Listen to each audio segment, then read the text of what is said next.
L'envoûtement. L'envoûtement. Nombreux sont ceux, en Afrique, qui croient être envoûtés, parce qu'ils ont constaté, dans leur vie, des phénomènes anormaux, comme si leur environnement devenait subitement opaque et sinistre, comme si les êtres et les choses qui les entouraient faisaient preuve à leur égard d'une incompréhensible hostilité. Quand l'environnement devient sombre, quand les gens deviennent agressifs, quand les animaux eux-mêmes manifestent à votre égard de la haine, de la rage, quand les machines refusent de démarrer, comment donc ne pas croire que l'on est envoûté? L'envoûtement, cet ensemble de manigances sorcières, grâce auxquelles ceux qui pratiquent la magie noire essaient d'isoler psychiquement leurs victimes et de les contraindre à l'autodestruction, l'environnement est une réalité. C'est quelque chose qui peut exister. Mais comment donc font les sorciers? Car le problème n'est pas d'étudier toutes les sortes d'envoûtements qui peuvent se produire. Le véritable problème, c'est d'arriver à éviter d'être envoûté. Comment donc les sorciers envoûteurs feraient-ils pour envoûter quelqu'un? Passeraient-ils par le monde du rêve? Ou alors envoûteraient-ils avec des supports physiques, des poisons? Écoutez cette histoire. Une histoire qui s'est produite dans le village de Bayema, à 60 km au nord de Bangos. Une histoire terrible d'envoûtement qui vous démontrera que parfois les sorciers ont besoin de très peu de choses afin de transformer la vie de leurs victimes en un véritable cauchemar que l'on nomme envoûtement.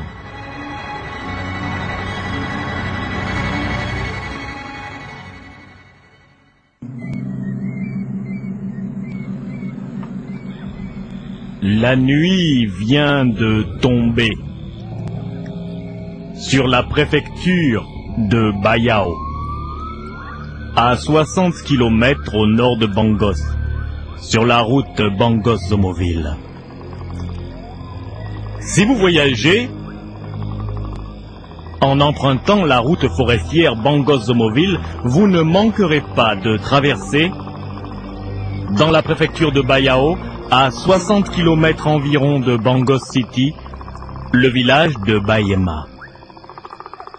Le village de Bayema est un village anodin, un de ces villages que l'on trouve en Afrique le long des grandes routes forestières, un village que rien ne saurait distinguer d'un autre village, si ce n'est, lorsque la nuit tombe, la présence d'un épais brouillard.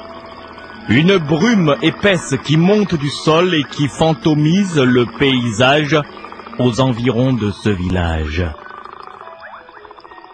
Si je vous parle du village de Bayema, c'est parce que là-bas, il y a un homme inquiétant, un vieillard nommé Konku Bayao.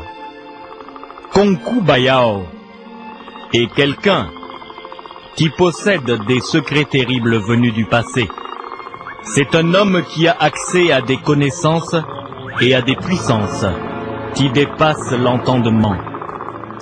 Konku Bayao est aussi celui que l'on appelle le maître des crânes. C'est lui qui garde les crânes des grands ancêtres et qui parle avec l'esprit des morts. Konku Bayao est quelqu'un qui connaît parfaitement la magie noire. Et ce soir-là, il semble attendre quelqu'un.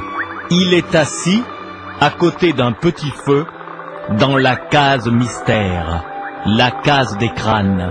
Et là, dans cet environnement ténébreux, dans cette case mystère entourée de brouillard, Konku attend. Il attend ses complices.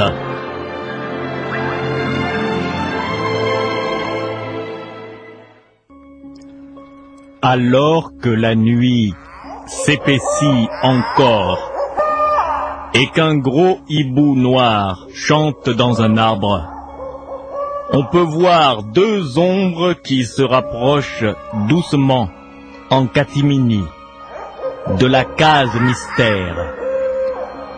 Mopepe et Rulio sont des sorciers qui sont les adjoints directs du vieux Konkubayao, le maître des crânes. Les deux hommes profitent du brouillard qui entoure le village de Bayema pour se déplacer sans être vus. Et les voici qui arrivent à présent devant la case des crânes. Ils savent que leur vieux chef, ils savent que le vieux Konkubayao les attend à l'intérieur. Mopepe, c'est le moment. Pousse la porte. Allez, vas-y. Mais Rulio, tu crois qu'il est là? Il est là, il nous attend. Pousse la porte. Tu sais, moi, la case des crânes m'impressionne beaucoup. Pousse la porte, idiot.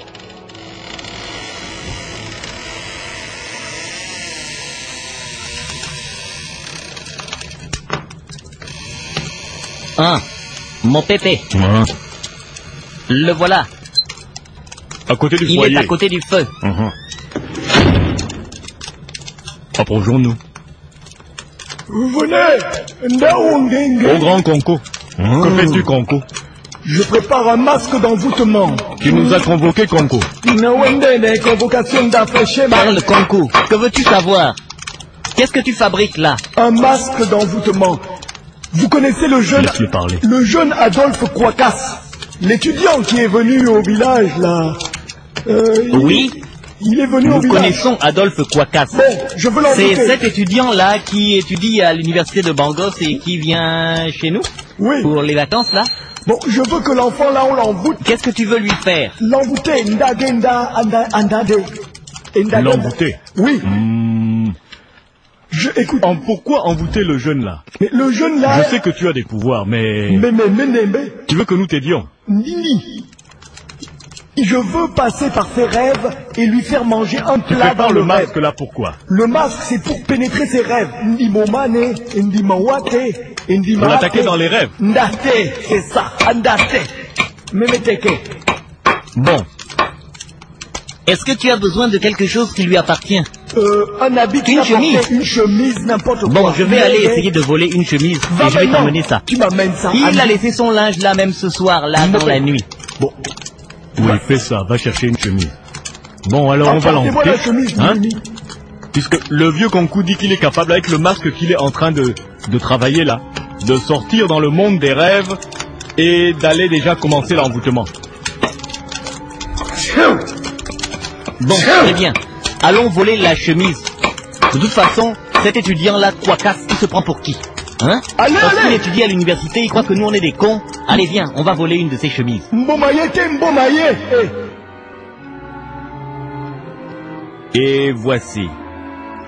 Et voici que les deux sorciers, Mopepe et Rulio, qui sont les adjoints du maître des crânes, Konkubayao, vont essayer de voler une chemise appartenant à un étudiant nommé Adolphe Quacas, qui est venu passer des vacances dans le village de Bayema.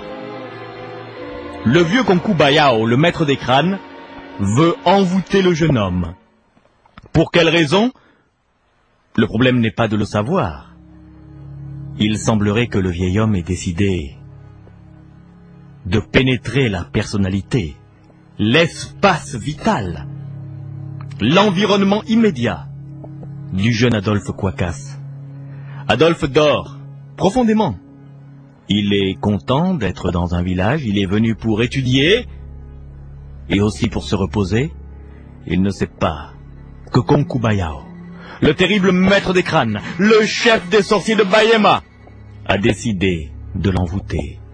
Et là, dans la nuit sombre, alors que chante le sinistre Hihibou, on peut voir Mopepe et Julio qui se dirigent vers l'arrière de la petite case que l'on a d'Adolphe Quacas. Il y a là du linge qu'il a porté et qu'il n'a pas encore lavé.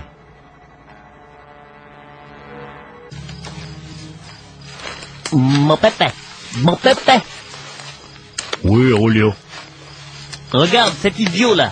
Il a laissé son linge dans cette espèce de panier là, devant la porte arrière de sa cuisine là.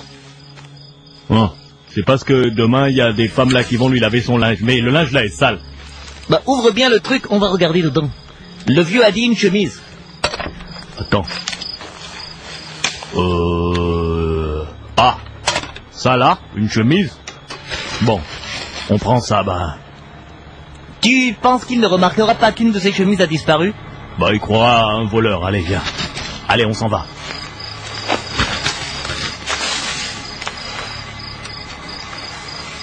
Et voici que les deux hommes s'éloignent.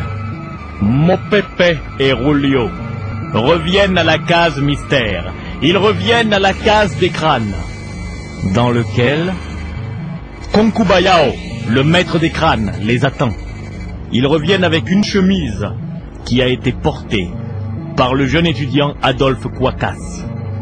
Avec cette chemise, le vieux Concubayao est bien décidé à envoûter le jeune homme.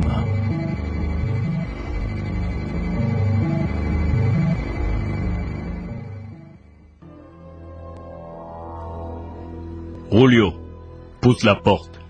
Bon d'accord, je crois qu'il nous attend. Ah, il est encore à côté du foyer. Qui est là?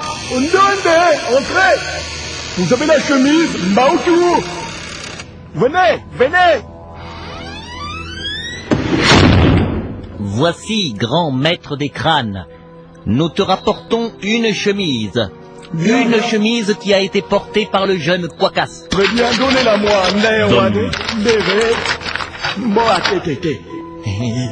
Maître des crânes, la chemise est là. Bien. Que vas-tu faire avec maintenant?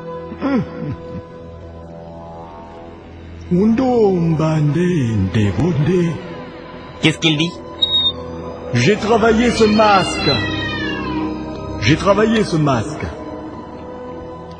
Et avec ce masque que je vais mettre sur mon visage, et cette chemise qui appartient au jeune Quacas, je vais pénétrer dans ses rêves. C'est très malin. Oui, il va pénétrer dans ses rêves. Donne-moi la chemise. Donne-lui. La voilà, maître. Je mets la chemise du jeune Quacas sur moi. Il met la chemise du jeune homme, mais pourquoi? Je mets le masque des rêves Il sur met mon aussi visage. le masque. Maintenant, je vais me saouler. Je vais boire cette boisson. Il va se saouler? Une boisson magique Ende. qui va me saouler. Et je vais m'endormir et sortir dans le rêve. Et comme je porte la chemise du jeune Quacas avec sa sueur, je vais me retrouver dans son rêve. Anga, génial. Pendant que je vais faire le rituel, vous allez chanter. Je dois d'abord boire, là. Versez-moi la boisson. Bende. Verse-lui. Bende. Verse-lui. Bende. Il boit. C'est dangereux ce qu'il fait là.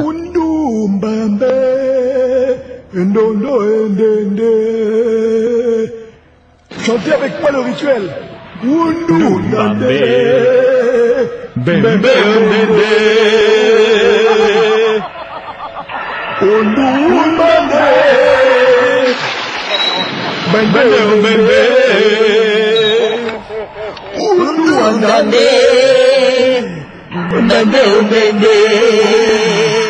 Je vais sortir de mon corps sous la forme d'un vent violent, n'ayez pas peur. Nous n'aurons pas peur.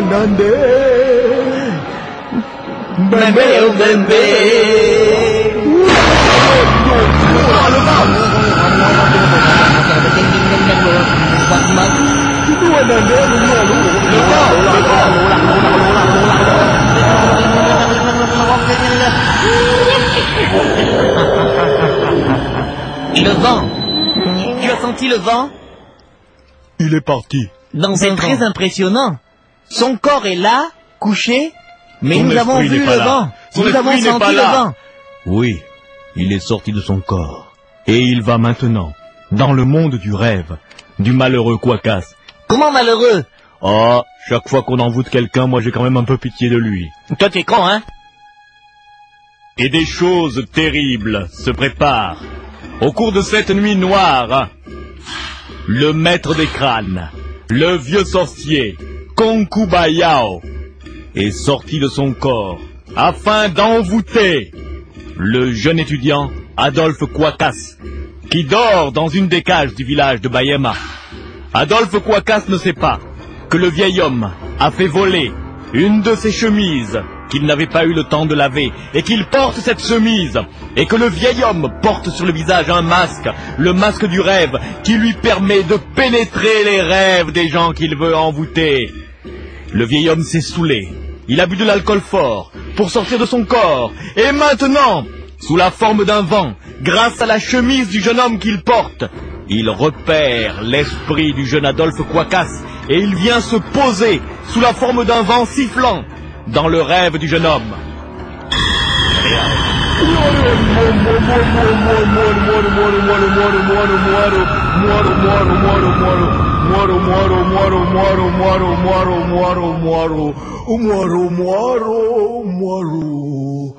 Oh, je suis dans le rêve de Quacas. Je vais l'envoûter. Je vais lui faire rêver que je le fais manger quelque chose. Bandindi, Néné, le voici. Il va me prendre pour un personnage de son rêve. Il ne sait pas que je suis une vraie personne, un vrai sorcier.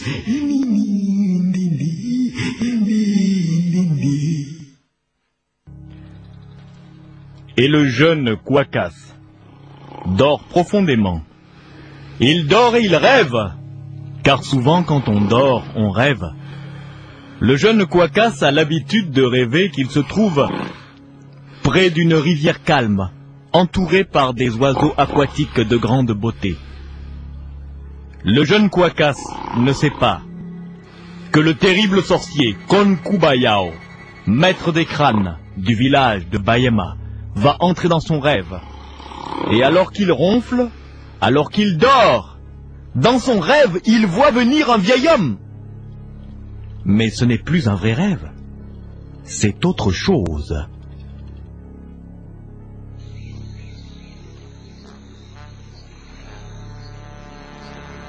Ouais, jeune homme. Oui, que... Moi, Mais qui jeune êtes-vous? homme. Qu'est-ce que vous faites là?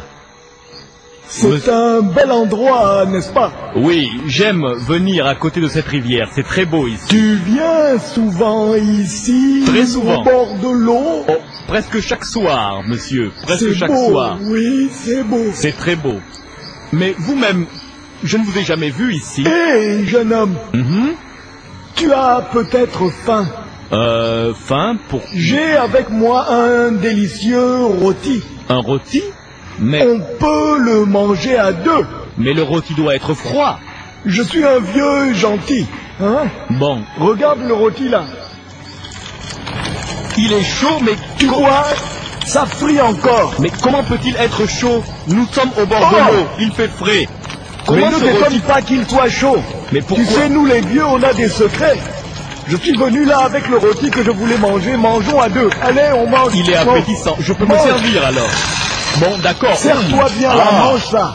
c'est bon. C'est bon, hein? Ah oui, Voilà, mange. C'est C'est bon rôti.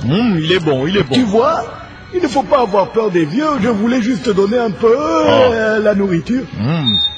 C'est Tu comprends là? Il était très bon. Bon, jeune homme, Mhm. moi, il y en a parti. Vous Hein? partez? Je m'en vais, jeune homme. Vous partez, mais Allez, au revoir, jeune homme. au revoir, vieil homme. Allez, au revoir, jeune homme. Mais vous partez comment? Il s'en s'envole. Il s'envole. Il s'envole. Il s'envole.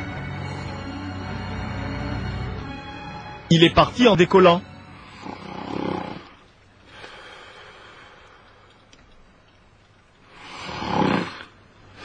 Ah, je me réveille. Quel rêve bizarre. J'ai vraiment rêvé... Oh. Quoi? J'ai rêvé qu'on me faisait manger un rôti? Et le vieil homme qui m'a fait manger est parti en volant comme un oiseau? Oh, je suis bien content. Je vais être réveillé, hein. Bon, c'est pas grave. Es-tu dans un village? On peut faire des rêves bizarres dans un village. Et me remettre à dormir. Allez. Et le jeune Adolphe Quacas se rendort. Il pense avoir fait un rêve. Il ne sait pas que son rêve est plus qu'un rêve. C'est déjà le début d'un envoûtement. Il a mangé un rôti, un plat sorcier, avec le maître des crânes Concubayao dans le monde des rêves.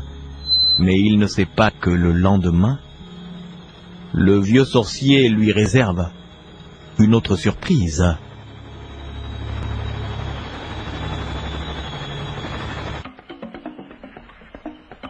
Et le jeune étudiant, Adolphe Quacas, vient de se rendormir. Pour lui, ce qu'il a vécu n'est qu'un rêve. Il dort profondément.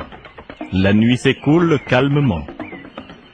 Et au matin, les coqs se mettent à chanter. Mais ce que le jeune Quacas ne sait pas, c'est qu'au même moment, dans la case mystère, le vieux sorcier, le vieux maléfique, le vieux Concubayao, réunit ses deux aides, Mopepe et Julio. Et il leur demande d'aller rendre une sinistre visite au jeune Quacas.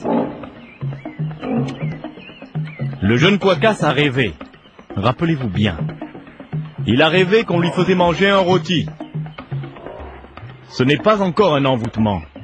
Pour que ça devienne un envoûtement, il faut que les sorciers réussissent à lui faire manger dans la réalité un rôti. Et là, dans la case mystère, dans l'obscurité, dans la pénombre, le vieux Concubayao est en train de cuisiner un rôti. Étonnant, n'est-ce pas? Un sorcier qui cuisine. Un sorcier qui s'affaire au-dessus d'un foyer. Et qui cuisine un délicieux rôti de gazelle.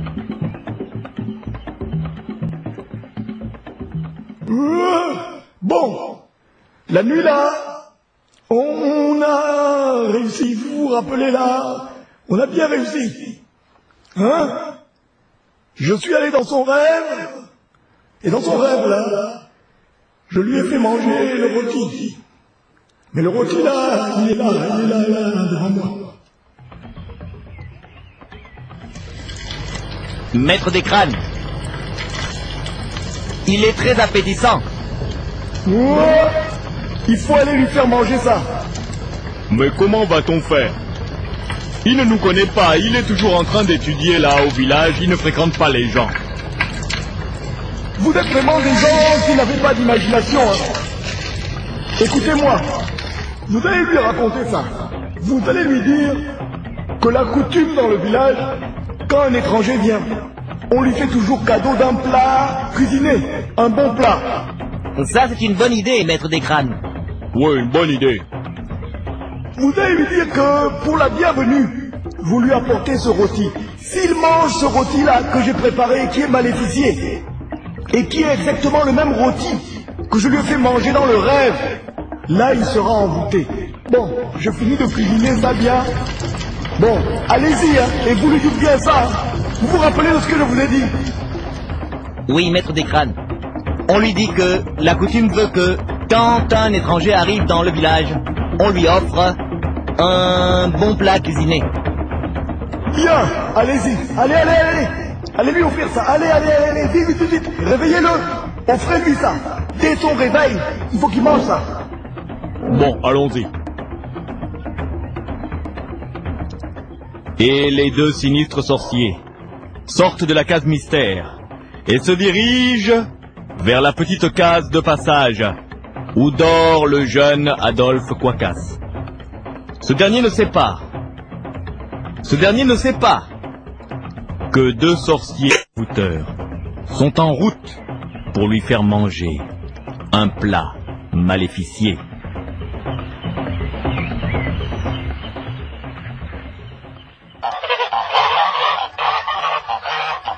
Allez, viens, Julio. Hé, mon pépé, j'arrive. Voici sa case. J'ai le rôti. Bon, tu sais bien ce que le grand maître a dit.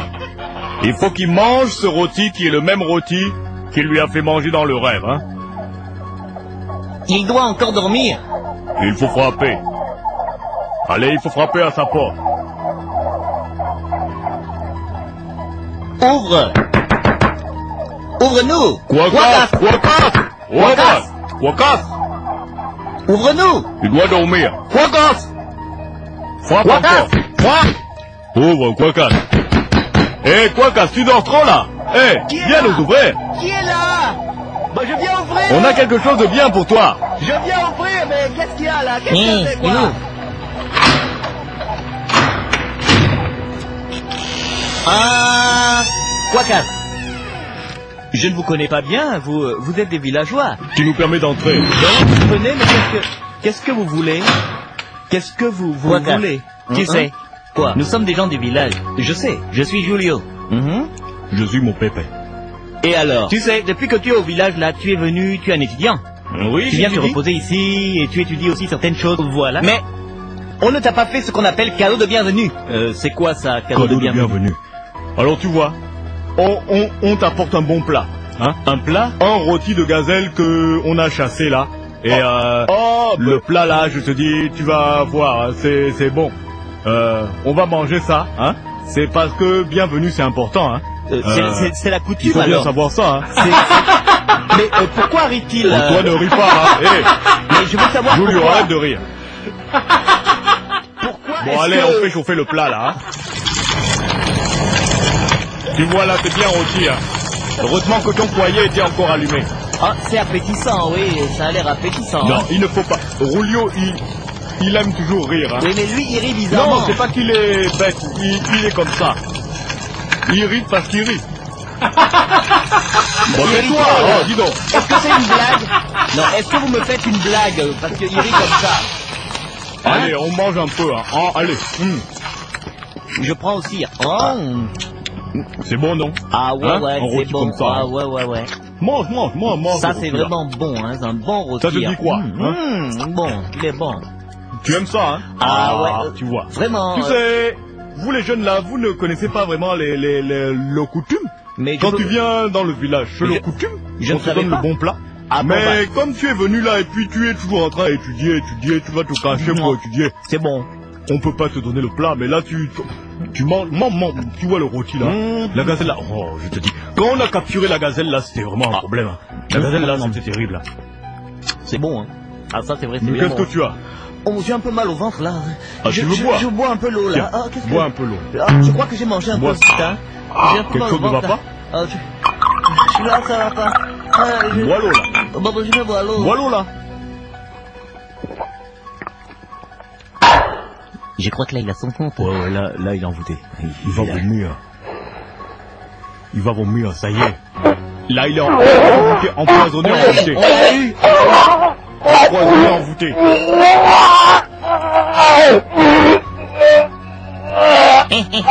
Le maître sera Empoisonné, content. envoûté.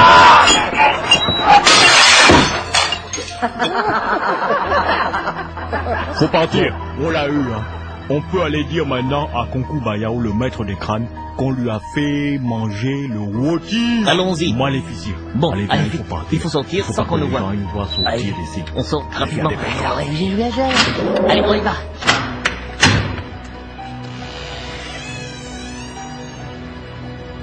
Et les deux terribles sorciers viennent de sortir de la case du malheureux Quacas. Les deux sorciers ont réussi à faire manger à l'étudiant Adolphe Quacas un rôti maléficié que le grand sorcier, le maître des crânes Concubayao, lui avait déjà proposé au cours d'un rêve, dans le monde des rêves, dans la nuit même. Maintenant, c'est un véritable envoûtement. Adolphe Quacas a eu mal au ventre, il a perdu connaissance, il est tombé sur le sol de la case. À son réveil, à cause de l'effet de l'envoûtement, il ne se rappelle pas exactement ce qui s'est passé. Les sorciers ont pris soin de ramener avec eux les restes du rôti. Adolphe Quacas se relève, se prépare à sortir de chez lui, et c'est alors qu'il remarque que tout son environnement est devenu hostile. L'envoûtement de Concubayao est en action. Toutes les choses qu'il regarde semblent vouloir l'agresser. Les hommes, les choses, et même les animaux. Adolphe Quacas, qui aime les chiens et qui n'a jamais été embêté par les chiens, voit le chien, qui garde sa propre maison, se retourner contre lui. Oh, mais qu'est-ce qui m'est arrivé tout à l'heure? Je me retrouve par terre, là, j'ai de vagues souvenirs. C'est bizarre, j'ai comme un goût de nourriture à la bouche. Oh, je dois avoir eu un malaise. Je vais sortir dehors, prendre un peu l'air. Oh, ouais, sortir un peu, allez. Allez. Ah, l'air frais. L'air frais, ça fait du bien. Ah, voici le chien. Le chien qui est toujours là, à côté de ma case. Fino. Fino. Mais, oh là là, il a l'air agressif. Fino. Oh, Fino, mais qu'est-ce qu'il y a? Eh, Fino, qu'est-ce qu'il y a? Mais, Fino.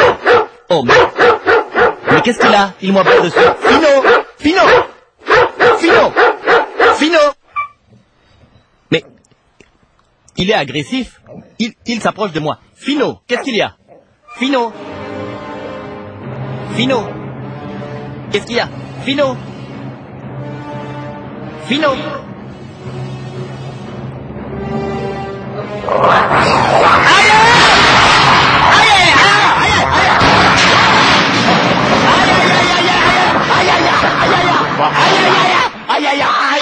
Sale bête!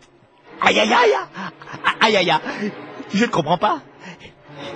Ce chien est toujours gentil. Il m'a mordu. Mais qu'est-ce que ça veut dire? Plus rien ne va. Les gens me regardent bizarrement. Le chien m'a attaqué. Vous avez vu, le chien m'a attaqué. Espèce de sale étudiant. C'est toi qui embêtes le chien. Comment le chien va t'attaquer? Angunungumbana. Mon le chien gamana c'est que gros bébé c'est un bêta. Non gamana c'est chez bonna. Il a tort. Ngekine. Mais les gens sont fous. Les gens sont fous. Les gens ont pourtant bien vu que le chien m'a attaqué, mais ils se retournent contre moi et ils défendent le chien. Qu'est-ce qui m'arrive? Qu'est-ce qui m'arrive? Qu'est-ce qui m'arrive? Qu'est-ce qui t'arrive, malheureux Adolphe Quacas? Tu ne sais pas que tu es envoûté?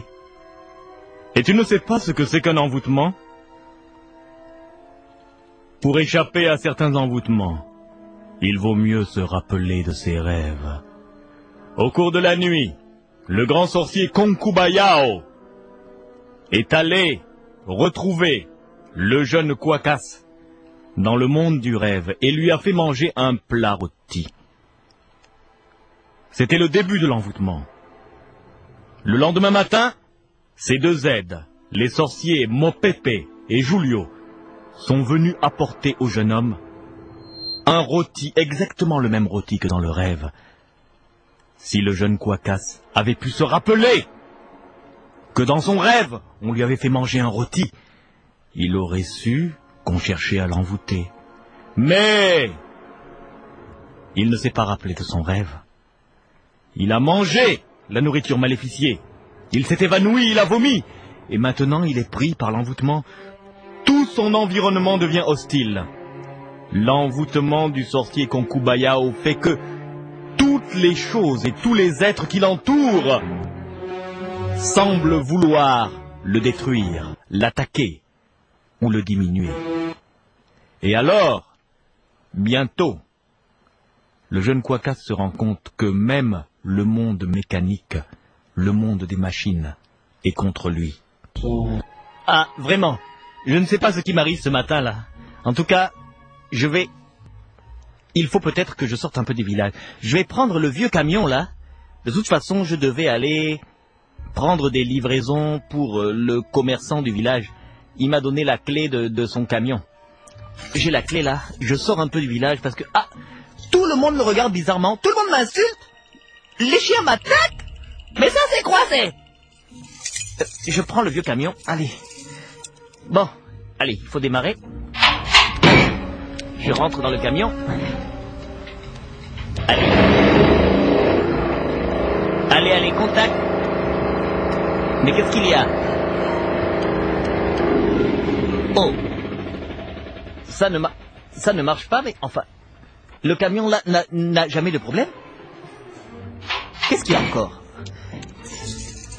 Il faut bien que je démarre. Qu'est-ce que ça veut dire? Allez, là. Allez, vieux camion. Allez. Allez, vieux camion. Il s'arrête. Voilà le commerçant propriétaire du camion qui arrive. Hé, jeune imbécile! Qu'est-ce que tu fais? Tu viens en train de gaspiller un camion à moi? Tu gaspilles mon camion? Mais, monsieur, mais... Non, je voulais juste aller prendre une livraison. Vous m'avez dit hier de prendre le camion pour aller prendre cette livraison. Mais le camion là ne démarre pas. Parce que tu es un béchat. Descends. Sors de mon camion. Moi je vais te montrer que le camion là il marche. Mais non, monsieur, le camion ne marche pas. Il marche pas, regarde. Oh, tu vas voir s'il marche pas mon camion. Alors il marche pas mon camion? Hein? Espèce de petit connard. Allez, fous-moi le camp. Étudiant de merde, connard.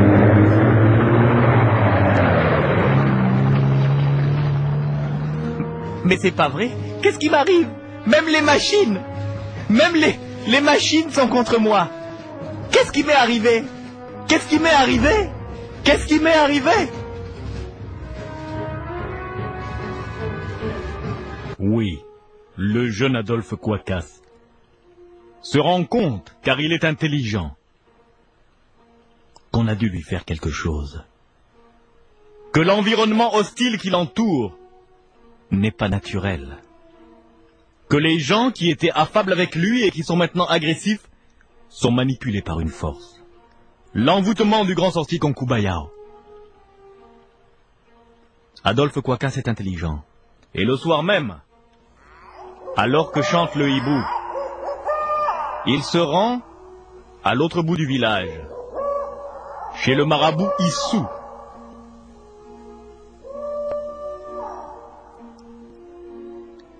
Je crois que quelque chose s'est passé. Je crois qu'on m'a fait quelque chose de mauvais. Voici la case du marabout Issou. Si on m'a fait des choses magiques, je suis étudiant, je ne croyais pas à ça, mais... Marabout Issou! Issou!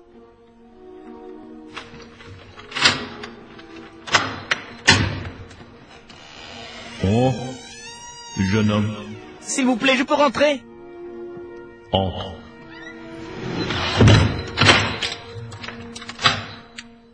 Eh bien, qu'y a-t-il? Tu as l'air très nerveux. Marabout Issou, je suis l'étudiant qui... Je sais, l'étudiant qui est venu étudier et se reposer dans notre village. Et alors, qu'est-ce qui ne va pas? Marabout Issou, j'ai même envie de pleurer depuis ce matin. Tout ce que je fais, tous les gens que je rencontre, même les animaux, même les machines, tout le monde m'attaque, tout le monde m'insulte. Cette nuit-là, j'ai fait comme un rêve. Un rêve? Tu te rappelles du rêve? C'est pas un rêve, mais... Enfin, je sais pas... C'est dur de me rappeler, je crois que j'ai mangé, et le matin, il y a 2 personnes que je ne connais pas du village qui disent que c'est la coutume d'amener un plat de bienvenue. Un plat de bienvenue? Tu as rêvé que tu as mangé? Et le matin, 2 personnes que tu ne connais pas bien t'ont emmené un plat de bienvenue? Mais oui, mais c'est la coutume dans ce village. Quelle coutume? On t'a envoûté. Attends, je vais regarder dans l'eau. Je veux savoir. Regarde l'eau. L'eau, oh. Mais je connais ce visage. Est-ce que tu connais ce vieux? Non, je ne le connais pas. C'est le grand sorcier Konkubaya, le maître des crânes, ça suffit. Nous l'avons vu. On t'a envoûté, jeune homme, mais je peux te soigner. Car ce qui a été travaillé peut être travaillé à l'envers. Tu as bien fait de venir me voir, jeune étudiant. Maintenant, j'espère que tu seras prudent. Afin de ne pas être envoûté, il est bon de se rappeler de ses rêves et de ne pas manger avec n'importe qui. Soigne-moi, Issou! Soigne-moi, Issou! Et le jeune étudiant, Adolphe Kouakas, fut soigné par le grand marabout Issou. Parfois, un envoûtement peut commencer par le rêve, mais il ne faut jamais oublier que les sorciers qui vous font manger dans le rêve doivent venir vous apporter dans la réalité un plat maléficié. Si vous mangez ce plat, l'envoûtement commence. Comme vous venez de le voir dans l'histoire que je vous ai contée.